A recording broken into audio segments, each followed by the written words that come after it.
بسم الله الرحمن الرحيم. الحمد لله رب العالمين، والصلاة والسلام على سيدنا محمد وعلى آله وصحبه أجمعين. عزيزان وخوشويستان، لشوي تري جمعة مباركة لخدمة مجلس پیغمبر صلى الله عليه وسلم، مجلس صلوات مستعيشة وناس داره،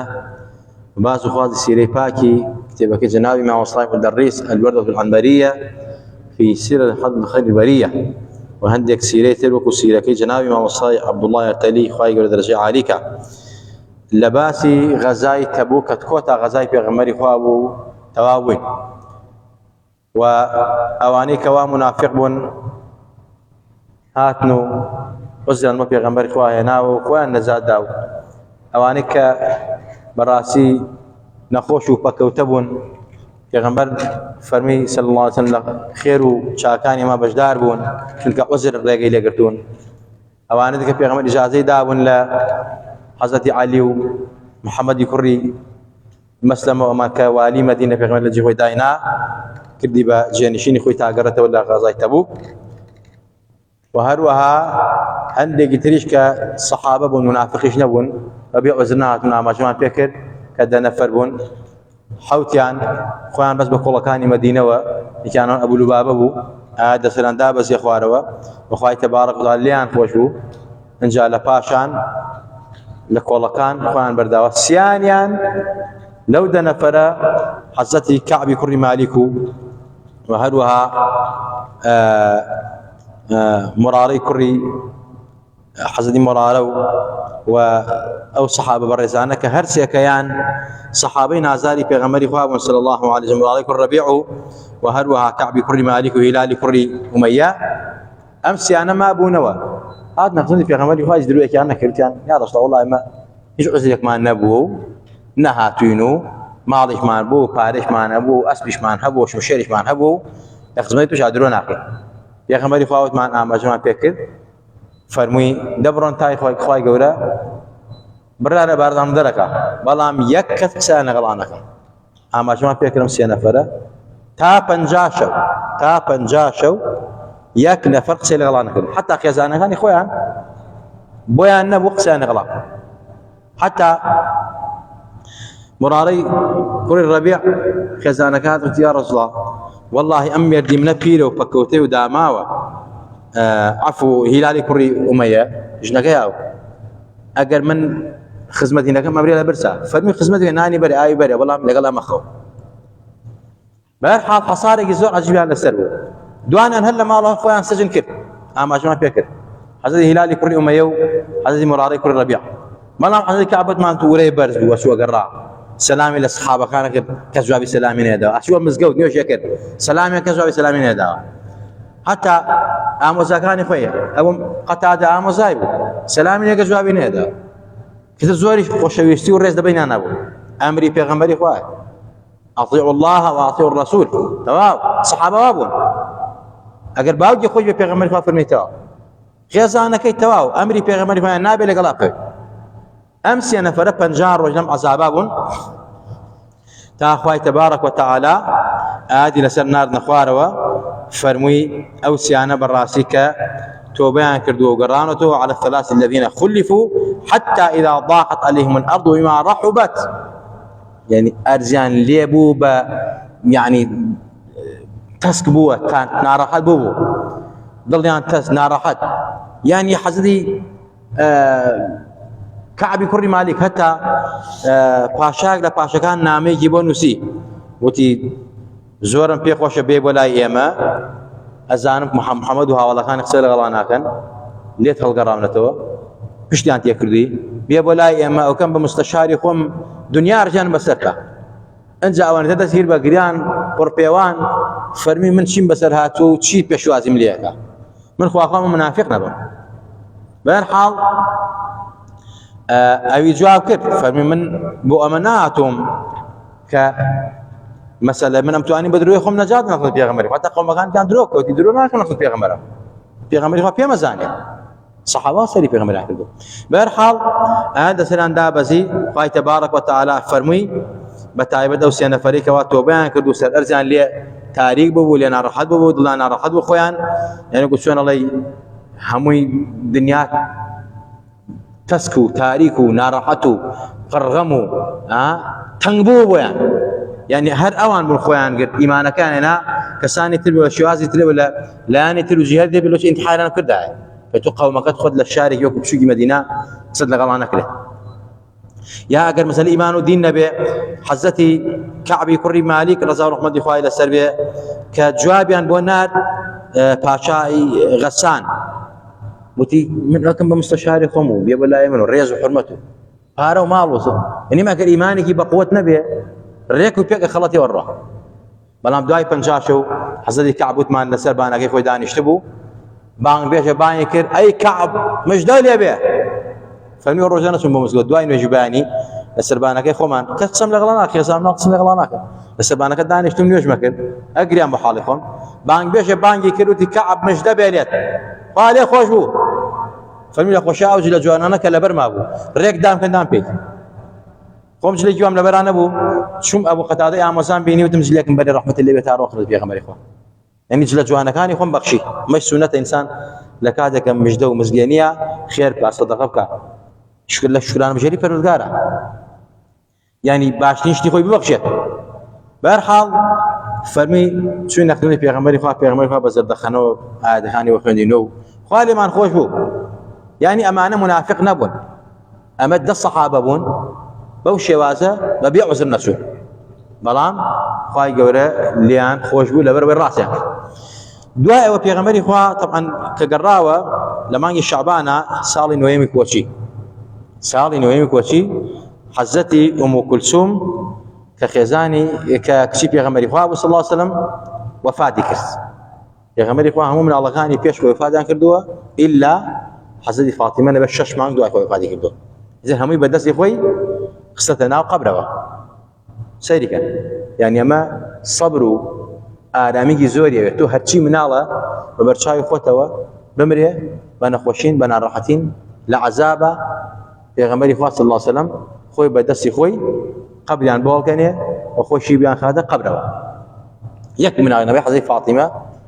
ابیش 6 مانگ دوای پیغمبری خدا فاتی کرد به هر حال اینجا على دعاء من پیغمبری خدا صلی الله علیه وسلم وفدی ثقيف کل طائبون وثمان پیغمبری خدا دعای بو کردن که ایتر ام قوم مسلمان پیغمبران برباران کرد بلان پیغمبر فرمی خدا حضرت جبرئیل فرمی اي پیغمبري اي محمد شيت اوي و امر لا يتويا او دو شاخه ادين ليك امر كي ما تجيب شيك پیغمبري خاف منا رازينا اللهم اهد قومي فانهم لا يعلمون خواهدات مش ما زانا او قومنا زانا دعاء بو كردن كصحابي باش عالمي شاك يا شاك انت القوي بالفعل دعاء پیغمبر غير ابو پیغمبري خاص صلى الله عليه وسلم طبعا لا تعزى لا تكبده قوربو يعني شلون امروا عليه بيكري بوزاهيا بهزارم مليون دنيا باران تاسو كده بيكري لاتش لنا عربا زور مهم بو يعني نعوذ بالله نعوذ بالله بخواي قولي اخوانا زين لنا سقيف ابو وهي السقيفات نفسها في غمري خاص صلى الله عليه وسلم كمسلمان بالايمان بينن ومتكبر في انه معنا وروي كري مسعودي الثقافي وتي يا رسول الله جاذبه بامن برون بنا يعني بيشا في غمري خاف مره كجن سيقاني اجاري اول الطائف پیغمبر خوا بدمان شوار دوري الله يقدر دواي فرمي واز بيان بقرن دوا اخوان مسلمان برحب مسعودي حضرتي مسعودي الثقافي روي روي كوري مسعودي الثقافي روي بناوان ريكو في كشتيان فرماشتي پیغمبر خوا دي يشتا نهت ونسر كبير مسعودي پیغمبر خوا صلى الله عليه وسلم ان جاء دواي مانجك جور بيواني ثقيف كوبونو وتيان يا ما ابيم برين مسلمان يتاوتا هرشي طائف هرشي ديهات خلق ورده مسلماني بو ايماني انا يا مش زعيبو هيك ما بدا سونا معه دفاع ملالات في ناكله ابي لا بدش كمان بيرخني بهالحال كومانو لا غورا بيان هات المقصد في غمري خاص الناصر مغيري كل الشعبه كان له سقيب ويش وتي سر مجدبه في غمري خو ادم صلى الله عليه وسلم كهوزي سقيف هاتون بدن بانغ وازغيتو يا رسول الله لبر درجه حزي ابو بكر بيني حزي ابو بكر فرمت خواته مو مجدبه في غمري خو ما مجدك يبدا في غمري خوش حال ابو با هاتني مسلمون خف نك كابرا والله مسلمان تۆ بڵێ کاکە نەخێ من هەر سەرتە بڕم تۆ مسلمانە بێ درۆ مسلمانە بی پێغەمبەری خوا بیان وتایەکێک هاتۆ مسلمان بێ پێغەمبەری خوا ئیتوانزان دنیا مافی دنیای ئەوە حەزرەتی ئەبوبەکر ئەوەندە دڵخۆشی پێغەمبەری خوا پێ خۆش بوو فەرمی بە مغیرە فەرمی خوا مغیرە ئەم موژدە با من بیدەم بە پێغەمبەر من پێغەمبەر خۆم پێغەنێ مغیرە فەرمی وەڵاهی مادەم ئەوەندە خۆشەویستی لای پێغەمبەر صلی الله علیه وسلم ئەوەندەی پێ خۆشە سەحابە چۆن بناوێکە ئەم موژدە تۆ بیدە بە پێغەمبەری خوا صلی الله علیه وسلم حەزرەتی ئەبوبەکر موژدەکەی داوە پێغەمبەری خوا زۆر خۆشحاڵ بوو یعنی بێحەد کە هۆزی سەقیف هاتون بەدەم بانگەوازەکەی و دوعاکەی پێغەمبەری خوا گیرا بووە صلی الله علیه وسلم بەهەرحاڵ هاتن ئیمانی هێنا و مسلمان بوون و پێغەمبەری خوا لە پەنا ماڵی خۆیان و لە پەنا مزگەوتەکە چادرێکی وەڵدان چون هێشتا نوێژش نازانن بۆی کەوا فێری نوێژ بن فێری ئیسلام بن فێری عیبادات بن پێغەمبەری خوا صلی الله ئەو چەند ڕۆژە گیریدان لەوە کە نوێژ چۆن ئەکرێ و بانگ چۆن ئەدێ و قامەت چۆن ئەکرێ و ئەنجا نەسیحەت و وەزعەکانی پێغەمبەری خوا ئامۆژگاری پێغەمبەری خوا ئەچوو بە گوێیانە ئیتر لە ڕۆژی ئەوەی کەوا بگەڕێنەوەمانە هات نەخزەتی پێغەمبەری خوا صلی الله علیه وسلم عفو پێغەمبەری خوا دوای ئیشان ئەچوو نەسیحەتێکردن ڕۆژێک لە دوای ئیشا پێغەمبەری خوا چۆن ناویان فەرمی ئیتر تەواو مسلمان بوون و ئیمانتان هێنا و نوێژ بەم شێوازە ئەکرێ و ڕۆژی بەم شێوازە ئەکرێ و زەکات بەم شێوازە ئەدرێ و ئیتر لە زینا و لە تاوان و لە قەتڵ و ئەمانە بە دوور بن و حرمەت لە یەکتری بگرن و ڕێز لە یەکتری بگرن و ئەمە ئیتر نەما زمانی جەهالەت لەسەر مریشی سەڵ پیا بکوژی ئەمانە نەما لەسەر مەسەلەی جوێنێک مەسەلەی ئاوا بکەی کچەکانتان زینە بە چاڵکەن ڕێزیان لێ نەگرن ئەمتر پێغەمبەری خوا نەسادێکی زۆری کردن بەڵام وتیان وەڵڵاهی یا ڕەسوڵ الله ئێمە خۆ تازە مسلمان بووین ئیمامان هێنا بەڵام وەڵڵاهی نوێژ زۆر قورسە کابرای جافە مەلاکە پێی وتی ئەوە چییە و کابرای جافەوە دەنگڵ چییە و بانگە ئەو بانگە چیوە بانگە بانگی مسلمانانە بانگ تەها بۆ نوێژ تو دێ ئەمە چی وتی وەڵا بانگ تەها پێنج نوێژ بکەی بەس نەخەڵە دای بیکەی دەکەڵە نابێتەوە جا ئەمانش هاتنە خزمەتی پێغەمبەری خوا قوربان یا ڕەسوڵ الله بەخوا نوێژ بە ئێمە ناکرێ پێغەمبەری خوا فەرمی لا خەیڕە فی دین لا صەلاة فیه بەڕاستی دینە خێری تیانە نوێژ دیانە بێ يعني نوێژ لە دینانە بێ ئیتر الصلاة معراج المؤمن الصلاة عماد الدين نوێژ خۆڵەکەی دینە پێغەمبەری خوا صلی الله علیه و سلم نابێت دین نوێژیتیان نەبێت تەواو بەرق فەرقی ئێمە و کافر و جوولەکە و مشریک ومانە چییە نوێژە تەرک الصلاة وتیان باشە تر بە ناچاری وەکو کابرای جافەتی باشە بەخوا ڕازیە بمانە مەجبورە بیکەین وتی نەیکەی بەخوا بیکەی لە کۆڵە ناوێتەوە ئیتر ئەمانش بەرحاڵ دەستیان پێ کردومانە تازە ناچار بوون مسلمان بوون اینجا پێغەمبەری خوا صلی الله علیه و سلم فەرمی چیترتانەوێ تیان وەڵای قوربان ئێمە قەومێکی حەزمان لە زیناکردن و ڕیبا خواردن و ئەمانە هەیە لە معاملە ئەمانە پێغەمبەری خوا فەرمی ئیسلام هاتووە پاراستنی شەرەف و ناموسی خەڵکی تەواو زینای چی و شەراب و عارە خواردنەوەی چی و مەسەلە ڕیبا خواردنی چی تەواو ئەمانە نابێ بمێنێ ئەبێ هەر ئێستا تۆبەیە بکەن لەگەڵتان لا إله إلا الله محمد رسول الله ئەبێ ئیتر زینانە حەزی لە ژنە یەکێ نەبێ با دوان بێت سیان نەبێ با چوار بێت پێدا ڕابڕێوە بیکە فإن خفتم ألا تعدلوا فواحدة ئەگەر پێشنیارە دانەیە زۆریشە بۆوانێ کە ناتوانن بەخێوکەن ئەمە قورئانە فەرمێ بەهەرحاڵ لەوەشا پێغەمبەری خوا قەناعەتی پێکردن ئەنجا وتیان قوربان ئەی ئێمە ئەی لاتمان چی لێکەی هێشتا تەواو ئیمانی هێناوە خەمی لاتێتی لات و عوزا ئەی لات چی بێ بکەین یا ڕەسوڵ الله پێغەمبەری خوا فەرمی لاتیش ئەشێنن بەدەستی خۆتان ورد و خاشیەکەن و نەفرەت و لەعنەتی لێکەن تەواو لات چییە وتیان وەڵڵای قوربان ئێمە قەومەکەمان بێعەقڵە ئێستا خۆمان بڕۆین بێشێنین حرجن و مناڵ بەردارانمانەکەن ئەی چی بکەین پێغەمبەری خوا فەرمی هێزێکی بۆ نێرە بەسەکە داهاتی حەزرەتی عوسمانی کوڕی ئەبی عاص و هەروەها حەزرەتی خالید کوڕی وەلید و حەزرەتی ئەبوو سوفیان کە دژمنی پێغەمبەر بوو بە حەزەت بوو بە سەحابە تەواو چاوێک لە ئیسلامە دانا ئەدەت نیسان نابێ بێ ئەدەبی بەرەمبەر بکات حەزرەتی مەعاویە سەحابەی پێغەمبەری خوایە لەسەر مەسەلەی یەزید سەیرەکەی ئێمە من خۆمان بەڕاستی چەند جار باسم کردەوە یەزید پیاوێکی مجریم و فاسد بووە بەڵام مەسەلەی زەمبی یەزید ناڕۆتە ئەستۆی باوکی حەزی مەعاویە تاوانی چییە یەزید هەر لە زەمی حەزی مەعاویەشە کەسێک بووە یعنی وەکو بڵێ دائیمە خەریکی موامەرە بە لەواویش یعنی بڵێ بە ناچاری دانرا بە ناچاری دانراوەتە خليفه او حەزی حسین شۆڕکی بەرامبەر کرد و نەیەشت و حەزی حسینی شەید کرد و بەڵام لە مەسئلەی خوێنی حەزی حسینە نە حەزەتی ئەبوو سوفیان بەشدارە نە حەزەتی معاویە بەشدارە بۆیە ئەوانە سەحابەی پێغەمبەری خوان ئینسان نابێ بێدەوی بەرامبەران بکات بەڵام یەزید بەڕاستی مجریمە پیسە قێزەونە تاوانبارە عوبەیدوڵڵای کوڕی زیاد ئەو ناردی و جەماعەتەکەی ئەو شەیدیان کرد ئێمە نەفرەتیان لێ یەکەین بەڵام نەک لە سەحابەی پێغەمبەری خوا ئاگادار بین ئەم سەحابانی نارد وەڵا کە چوونە ئەوێ ژنم کە دەستیان تێدان لەوانە حەزی مغەیریشان لەگەڵا مغەیری کوڕی شەعب کە شوعبە کە خۆی سەقەفی بوو جا کەم کەسێک چوو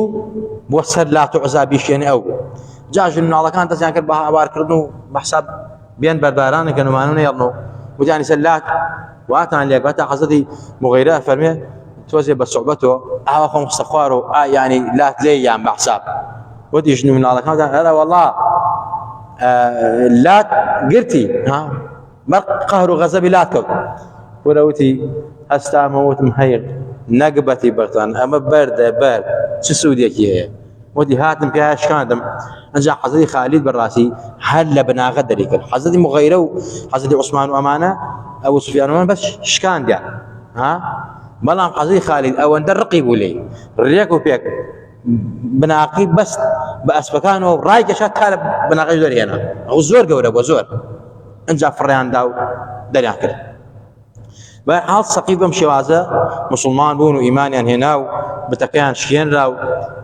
حەزەتی خالید و سەحابەکانی پێغەمبەری خوا ئاوا فەرمانبەرداری پێغەمبەری خوا بوون صلی الله علیه وسلم ئجا لە دوای ئەوە هۆزی سەقیف و خەڵکی تر ئەهاتن پۆل پۆل مسلمانە بوون سوورەتی نەسر بۆ شێوازە باسی ئەو وەسفی ئەو ڕۆژەیەکە إذا جاء نصر الله والفتح ورأيت الناس يدخلون في دين الله أفواجا فسبح بحمد ربك واستغفره إنه كان توابا أفرميت نصر عزة خوابه وشوازها وتو إذا جاء نصر الله والفتح نصر سركوتن فتح مكة فتح مش وين كان جاء أبيني خلقي بول إيماني اليوم مسلمان بن بتكاني خوان أشياء ديتوش حمد سناي خوابك استغفارك وخطوة أمتك قام في غمرة فرمي صلى الله عليه وسلم أميش طبعا لدواي غزاي تبوك انجا لدواي أو في غمرة خوان صال نوي كوتشيا حزتي أبو بكر آماده كر كبرها حج مالي خوابك في غمرة خوين الرؤيا صالة أو صالة نتشو حج صال نوي كوتشي خوين نتشو حزتي كينات أبو بكر بلام بو ناردي فرمي أبي أمثال توبشي بو حج لوي رايجيني كوائتر لم سال بدواوة مشرك نابي بو حج يا غمري خواه فرمي جا أو بأسالك المجمعي هاتو آين دي إن شاء الله خواه لملاك ما خوش ولا ملاك من رازي به يا ربي خواه لبرخاتي وفي غمر ناس دارة لبرخاتي وصحابة ناس دارانا يا ربي خواه لإيمش خوش بعاقبة من بخير بيرا يا ربي خواه من بخش بوان دلو درون من خوشك يا ربي خواه يان دلو درون ملاك من خوشك شفاينا خوش من با يا ربي خواه بعزت منك وبعزت من مكة يا ربي خواه لتبارين وباسم عصمي خوت يا ربي خواه يان بإيمان ومان جن ومان بنوسن دومان كروا بدك وشفاعتي وفي غمر ناس دارة منك يا ربي خواه يان بأدب منك برامبر صحابي پیغمبری خوا برامبر بتابعین کان برامبر بشون کوتو